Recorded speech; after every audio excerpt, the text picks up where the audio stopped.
Next topic.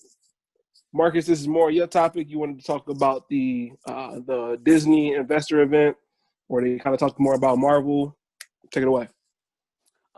So really, because I'm gonna get into the broader investor. There was a lot of news that dropped on that.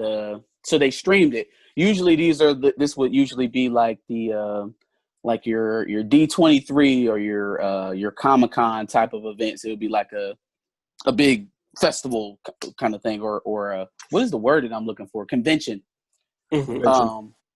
So they did it virtually this year, and they released a lot of stuff, like from Pixar to regular Disney animation to Star Wars. There's a whole bunch of Star Wars shows that'll be coming out over the next couple of years. A lot of stuff. So I'll go over specifics in that one, in my dubs. But it was an interesting announcement that they made referring to the MCU in regards to Black Panther 2. So they have announced officially that they are not going to recast Chadwick Boseman as T'Challa in the MCU. The honorable thing to do. Yeah. Well, you got to respect that. Yeah, I got a different feeling. Talk to us. I feel like Sure. I guess I know where they're coming from. I'd like to believe that, this is because, they had such an affection for Chadwick Boseman that the thought of putting another character in that suit would be too difficult, or, you felt like you're dishonoring him. I don't necessarily agree with it from a storytelling perspective. I felt like there was a couple of different ways they could have went with this, where they could have not really had to deal with this right now. Like, I feel like they're getting ahead of themselves, right? So everybody knows where we're going right now. They're going to tap Letitia Wright as the new Black Panther. Shuri is going to take over the mantle of Black Panther in some capacity. It's also reports of them bringing in another, like a second Black Panther along with it. My issue is that, just speaking like comic book wise, I'm our resident comic book guy.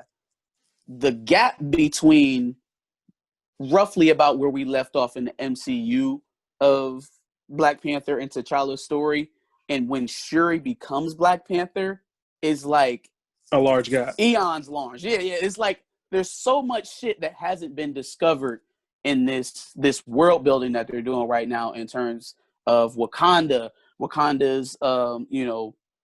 the infighting in the tribes in Wakanda, the political aspect of it, their long-standing battle with Atlantis and Prince Namor, which is going to come up in Black Panther 2. Like, there is so much going on with that franchise that hasn't even been touched yet. Like, literally, they can make 5 Black Panther movies alone before we start talking about Shuri becoming Black Panther. So, like, there's so much story to be told. And for them to handicap that storytelling by, eliminating the character of T'Challa permanently, I feel like it's short-sighted. I'm more inclined to believe that they actually did have a very special relationship with Chadwick Boseman if they're making this emotional of a decision. Mm-hmm. Because that I feel fast, like though.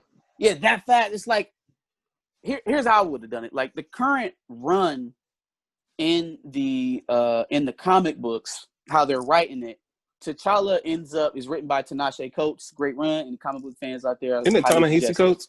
Ta-Nehisi. I've never known how to pronounce it. Ta-Nehisi Coates. Ta-Nehisi Coates, I think. It's Ta-Nehisi. It looks like Tinashe.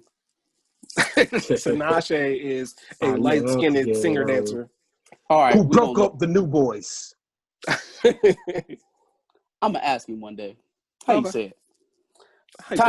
We'll go with Ta-Nehisi because I feel like a lot of the comic book reviewers say that too. It's like a split. I don't know. Whatever. Mr. Coates. The way he's writing it, or the way it's set up, is basically T'Challa somehow is transported like millenniums into the future, to like a future Wakanda, where he's basically he's a relic. He's a fable. The tale of T'Challa is like an old wise tale to them. Mm-hmm. And so he's gone from our version of Wakanda, Earth 616, temporarily, which leads there to be Shuri taking over the reins along with the Queen Mother and Storm, right? His estranged Right, wife. Storm does. This is a perfect opportunity to take advantage of that. Perfect opportunity. Like, I love the Ta-Nehisi Coates run of Black Panther right now, and the fact that it is a popular book led me to believe that maybe they may try to adapt some of that and include it in this part of the story. But like, when you say you're never going to recast them, you're saying until you reboot the MCU, there isn't going to be a T'Challa at all. I thought you could, especially with them bringing in characters like, Kang the Conqueror, who is a time traveler, right? You're introducing all these things about the multiverse, which is another out that you could have given yourself. You could have punted this issue and said T'Challa was kidnapped by Kang the Conqueror and taken to another time, and bought yourself half a decade. Bought yourself the next 5 years where you even don't have to talk about this anymore because T'Challa's off somewhere else doing something else. And then guess what? 10 years from now, you can go back and tell the entire story of what was happening when he was gone, and it won't even matter at that point because it'll be 10 years ago. You know what I mean? Yeah. Like, you giving yourself enough space for you have to have shown your respect for Chadwick Boseman. I just feel like it was another way that they could have done this. They didn't have to make this decision right now. And That's fair. I think that's a compelling ass argument, and I'm pretty sure you and 1,000 other people are making these same comments to them. So they're probably going to restructure it after the response. I wouldn't call it backlash per se, but after the response, because that brings up a great point, because you can't just cut him out plain and dry, fam, because the homeboy passed away. I can only suspend my disbelief yeah. so much. Like, the last time I saw him, he was fine. So like, there's no scenario where you don't bring in another T'Challa, not just the Black Panther, another T'Challa, where I'm not going to have to suspend my disbelief for a second, right? Even we seen what they did with Carrie Fisher in the Star Wars movie, and people hated it. Like, I hated it. I won't say people hated it. I hated it. I didn't like it. Like, there were parts where, like, she was clearly probably supposed to say a little bit more, where it was just awkward, where she wasn't speaking, but it was just like a picture of her face. It just, I don't know. I don't like that. I don't see how VRing him is going to be more respectful, right? Giving him a VR death. And then if you don't give us a VR death and you just say he died off screen, well, then now that's just kind of like, now you're taking a very, you're mutating a very natural, very good story that you started with when you didn't have to. And I get the whole angle of, now we get a female Black Panther, and that's all well and good, man. But like, not at the expense of the only Black male like lead. You know what I mean? Like, Falcon is cool, but he's on a TV show. He's not getting his own movie anytime soon. You know what I mean? Like, Luke Cage is cool, but he's not getting a feature film anytime soon. So like, I would like to see them try to keep that role. I feel like your explanation makes sense if you're into the Marvel comics and you understand it a little bit more. But this move makes sense for the people who don't really follow it that much and they're just looking for Black Panther, or they're not that into it. They're just only invested in certain parts of it. No, I get that. And the only thing I would say to those type of people is that you're missing out on like legendary stories if you don't have to. A lot of shit. You're missing out on a lot of stuff that was there. And I'm not trying to say that Letitia Wright or even the character of Shuri can't carry that mantle, because again, we've seen it done in the lore of Marvel Comics. The problem with that is that it's like, it's not the same. Like, having Shuri fight Atlantis and have that deep-rooted hatred is going to be from a completely different aspect. You're either going to have it be her trying to beat T'Challa, which is weird, or it's going to skew the story a bit because now it's not T'Challa dealing with those conflicts, it's Shuri. So either way, you had a loss in terms of the storytelling, man.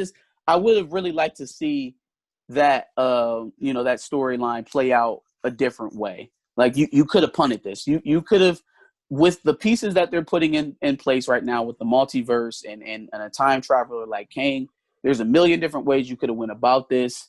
We're going to miss out on, Black Panther interacting with Dr. Doom. Like, there's so many different ways he was supposed to lead the Avengers, y'all. Like, this is a thing. I'm hoping now that they're looking into other Black male characters to try to introduce into the fold. is what I'm hoping at this point. Man, now I feel like I gotta go because back and read them comics. yeah, it's kind of crazy because these stories get really in depth. I'll look for, you know, some maybe relaunching Luke Cage or bringing in Blue Marvel or something like that. But like, I just didn't like that they landed on ixing the only black male character to respect or not the only one, but the main, the only one that could have the stature of a Captain America or Iron Man in these franchises. I didn't like that that's where they eventually landed on. I feel like, you know, take some time and see how it plays out, because another thing that we're not thinking about, female-led action movies, with the exception of Captain Marvel, have not been like the most, they have been the most successful films. Like if you look at the Charlie's Angels shit, Birds of Prey that DC released a couple years ago. Well, Wonder Woman was pretty successful. And I'm actually excited. But like movies like that, I feel like are too big to fail. Wonder Woman is a brand that's too big to fail now, and they were decent movies. But by and large, like that's risky business. It is risky business having like just a female-driven action film. So if anybody can do it, Marvel can do it. I didn't like how they handicapped themselves is all. I felt like they could have done something different with this. I don't feel like it respects them anymore to not recast. Heath Ledger died, and he was the best Joker we've ever seen. Best Joker we've ever seen. Like, and I understand that is different. You know, that's a reboot, but I didn't like how I felt like I don't know. I don't know. If it's out of respect, then it's coming from a good place, but it just seems a little bit short-sighted. Thanks for watching another Back of the Bus Squad episode. Make sure you like, comment, subscribe. Want to check out another episode related to this, go ahead and click that video to the left. And if you want to catch up on some of our other episodes, make sure you click the playlist below.